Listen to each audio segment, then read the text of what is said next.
Hello students, आज हम लोग एक न्यू टॉपिक पर डिस्कशन करेंगे। हमारे एक यूट्यूब चैनल बना हुआ है और आप सभी लोगों से रिक्वेस्ट है, अगर ये चैनल आपके कॉमर्स के 12th के पढ़ाई के लिए और 11th के पढ़ाई के लिए, बीकॉम की पढ़ाई के लिए बहुत फ़ायदेमंद होगा। इसलिए आप सभी लोग इसको सब्सक्राइब करें और इसका बेल आइकन पर प्रेस करें। नोटिफिकेशन आता रहेगा आपको जब भी हम न्यू वीडियोज़ डालेंगे आपके बीच। आज हम लोग 12th के लिए वीडियोज़ बना रहे हैं और जो BMT सब्जेक्ट का है, और BMT में हम लोग पार्ट बी पढ़ा रहे हैं। और पार्ट बी में जो हम लोग चैप्टर पढ़ा रहे हैं मीडियन, चूँकि इससे पहले का जो क्वेश्चन है वो हम अपने व्हाट्सएप ग्रुप में लोगों को बता चुके हैं, अपने स्टूडेंट्स को। और आज हम लोग डिस्कस करेंगे मीडियन को, एक्सरसाइज 2 का जो पार्ट बी का है। और इसमें हम लोग अभी जो टॉपिक पढ़ने वाले हैं वो फाइंड आउट मिसिंग फ्रीक्वेंसी। अगर हम मीडियन में कोई फ्रीक्वेंसी मिसिंग है तो कैसे कैलकुलेट करेंगे, ये बात हम लोग इसमें देखेंगे। और हम मिसिंग फ्रीक्वेंसी कैलकुलेट करने के लिए हमारे पास क्वेश्चन एक दिया हुआ है कि अगर आपके पास क्लास दिया है 0 to 10, 10 to 20, 20 to 30, 30 to 40, 40 to 50 और फ्रीक्वेंसी दिया है 4, 7, 16 और 10 है और यहाँ मिसिंग है। अब आप बताइए यहाँ कौन सा ऐसा फ्रीक्वेंसी रखें। इस क्वेश्चन में जब मिसिंग फ्रीक्वेंसी होगा तो आपके पास मीडियन दिया रहेगा। जब भी आपका मिसिंग फ्रीक्वेंसी का क्वेश्चन दिया रहेगा उसमें आपका मीडियन का आंसर दिया रहेगा। अगर मीन में मिसिंग फ्रीक्वेंसी है तो मीन दिया रहेगा, मोड में मिसिंग फ्रीक्वेंसी है तो मोड का आंसर दिया रहेगा। अब आप ये पूछ रहे हैं क्वेश्चन में कि यहाँ कौन सा ऐसा फ्रीक्वेंसी डाला जाए जिसका मीडियन 26 होगा। तो आप देखिए कि मीडियन 26 लाने के लिए यहाँ कौन सा फ्रीक्वेंसी डालेंगे। तो कैसे सॉल्व करेंगे, तो जैसे आप मीडियन बनाते हैं उसी सीक्वेंस में इसको बनाइए, आसानी से सॉल्व होगा। आइए हम लोग देखते हैं इसको सॉल्व करके। तो मीडियन निकालने के लिए सबसे पहला स्टेप होता था CF, कुमुलेटिव फ्रीक्वेंसी निकालना। सबसे पहले कुमुलेटिव फ्रीक्वेंसी निकालेंगे। कैसे इसका कुमुलेटिव फ्रीक्वेंसी निकलेगा, तो सारे फ्रीक्वेंसी को टोटल करते चले जाएंगे। जैसे सबसे पहला 4 है, 4 और 7 11, 11 और 16 जो है 27, 27 और 10 37, और यहाँ कुछ नहीं तो x मान लेते हैं तो ये होगा 37 प्लस x। ये होगा हमारा CF। CF में किसी को कोई दिक्कत नहीं। CF का मतलब था कुमुलेटिव फ्रीक्वेंसी, फ्रीक्वेंसी को टोटल करते जाना है। जैसे पहला 4, ये दोनों को टोटल करके, ये तीनों को टोटल करके, ये चारों को टोटल करके यहाँ लिखिए और सारे को टोटल करके यहाँ लिख दीजिए। अब इसमें हम लोग को n निकालना पड़ता है। n equal to total of frequency होता है। अब यहाँ टोटल ऑफ फ्रीक्वेंसी सेम आएगा 37 प्लस x, क्योंकि इसका लास्ट टर्म, ये भी तो कुमुलेटिव फ्रीक्वेंसी थी, इसका लास्ट टर्म होगा या तो फ्रीक्वेंसी का टोटल, दोनों सेम आना चाहिए। अब हम लोग दूसरा जो काम करते हैं, आप लोगों को फॉर्मूला बताया गया है पिछले वीडियो में, वो मीडियन निकालते हैं। मीडियन के लिए होता है साइज ऑफ n/2th आइटम। अब size of n equal to हमारे पास ये दिया हुआ है, तो 37 प्लस x/2th आइटम।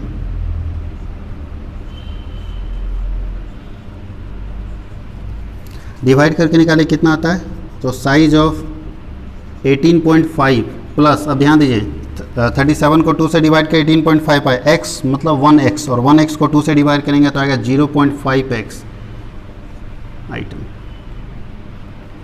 अब हम लोग क्या करते थे, पहले जब हम लोग कंटिन्यूअस सीरीज़ का क्वेश्चन बनाते थे तो जो हमारा यहाँ मीडियन निकलता था, देखते थे इससे पहली लार्जेस्ट संख्या कौन है, फर्स्ट लार्जेस्ट नंबर जो होता था उसको CF में फाइंड आउट करते थे। अब बताइए 18.5 प्लस 0.5x से फर्स्ट लार्जेस्ट नंबर यहाँ समझ नहीं आ रहा कौन है, क्योंकि अगर आप इसको लेते हैं तो हो सकता है x का वैल्यू कुछ भी, अगर x का वैल्यू 30 आ गया तो इसका है ना 30 को 5 से मल्टीप्लाई करेंगे तो 15 आ जाएगा वैल्यू, तो अब इसको 15 में ऐड करेंगे तो हो सकता है ऊपर वाला ही आ जाए। इसीलिए ऐसे कंडीशन में जब मिसिंग फ्रीक्वेंसी रहता है तो हम लोग इस मीडियन से मीडियन क्लास या मीडियन लाइन फाइंड आउट नहीं करते हैं।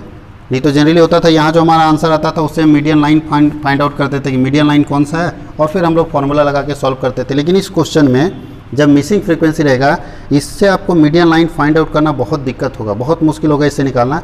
इसलिए हमेशा याद रखिएगा, क्योंकि मीडियन और मोड दो ऐसा एवरेज है जो कि हमेशा अपने मीडियम टर्म को दिखाता है। इसको हम लोग पोजिशनल एवरेज बोलते हैं। पोजिशनल एवरेज का मतलब है कि ऐसे एवरेज जिसका पोजीशन से पता कर सकते हैं कि वो कहाँ जाएगा।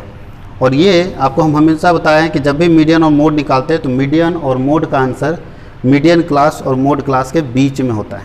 फिर से सुनिएगा, जब भी मीडियन या मोड कैलकुलेट करेंगे तो मीडियन और मोड का जो आंसर होगा वो हमेशा मीडियन लाइन या मीडियन क्लास और मोड क्लास के बीच में होगा।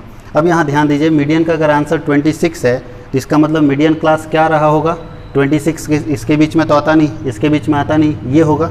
तो इसीलिए हम लोग इसको मीडियन लाइन फाइंड आउट करेंगे। कैसे निकला समझ आया, क्योंकि मीडियन एक पोजिशनल एवरेज है और पोजिशनल एवरेज किसी ना किसी क्लास के बीच में पोजीशन लेता है।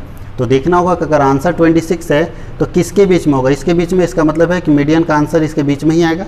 और जो कि यहाँ 26 आया, तो जब मीडियन लाइन ये हो गया तो जस्ट मीडियन लाइन के ऊपर वाला CF होता है, मीडियन लाइन के ऊपर वाला CF होता है, सामने वाला फ्रीक्वेंसी होता है, और ये हमारा मीडियन क्लास होता है। अब यहाँ हम देखिए लिख दे रहे हैं मीडियन क्लास कहाँ से कहाँ तक आया, तो मीडियन क्लास है 20 to 30, CF क्या फाइंड आउट किया आप 11, फ्रीक्वेंसी कितना है 16, और फॉर्मूला लगा दीजिए m इक्वल टू क्या होता है L1 plus I/f into m minus CF। अब यहाँ देखिए मीडियन आपके पास ऑलरेडी दिया हुआ 26 बराबर L1 का मतलब तो लोअर लिमिट, ये L1 होता है, ये L2 होता है, इसको लोअर लिमिट बोलते हैं, इसको अपर लिमिट बोलते हैं। तो लोअर लिमिट है 20 plus I equal to difference होता है कितने का, तो 10 डिवाइडेड बाई फ्रीक्वेंसी देखिए आपके पास दिया 16 इंटू m इक्वल टू हम लोग यहाँ फाइंड आउट किए 18.5 प्लस 0.5x, तो 18.5 प्लस 0.5x और माइनस CF का मतलब होता है कुमुलेटिव फ्रीक्वेंसी, मीडियन लाइन के जस्ट एबव वाला फ्रीक्वेंसी। तो मीडियन लाइन ये है और इसके ऊपर है 11, तो इसको हम लोग 11 पुट कर देते हैं और इसको सॉल्व करना है। तो यहाँ 20 को इस साइड कर दीजिए, 26 है बराबर के इस साइड आ जाएगा, तो 20 माइनस में आ जाएगा, प्लस 10/16 इंटू इसको माइनस करेंगे तो आएगा 7.5 प्लस 0.5x। अब इधर आ जाता है 6, सॉरी यहाँ इक्वल टू होगा, यहाँ आता है 6 माइनस करेंगे तो और इसको मल्टीप्लाई कर दिए कितना आता है 6 इक्वल टू ये होगा 75 प्लस 5x, क्योंकि 10 से मल्टीप्लाई कर रहे हैं तो पॉइंट हट जाएगा, और डिवाइडेड बाई 16 होगा, इसको क्रॉस कर दीजिए तो होता है 75 प्लस 5x इक्वल टू 96। अब 5x इक्वल टू क्या होगा, ये प्लस 75 है बराबर के उधर जाएगा तो माइनस में आएगा, तो 96 माइनस 75 आएगा, 5x इक्वल टू कितना आएगा ये 21 आएगा। सो x इक्वल टू क्या आएगा 21/5 यानी 4.2। इसका मतलब है कि मिसिंग फ्रीक्वेंसी आएगा 4.2। ये है आपका मीडियन में मिसिंग फ्रीक्वेंसी। आप इस तरह से मिसिंग फ्रीक्वेंसी का क्वेश्चन सॉल्व कर सकते हैं।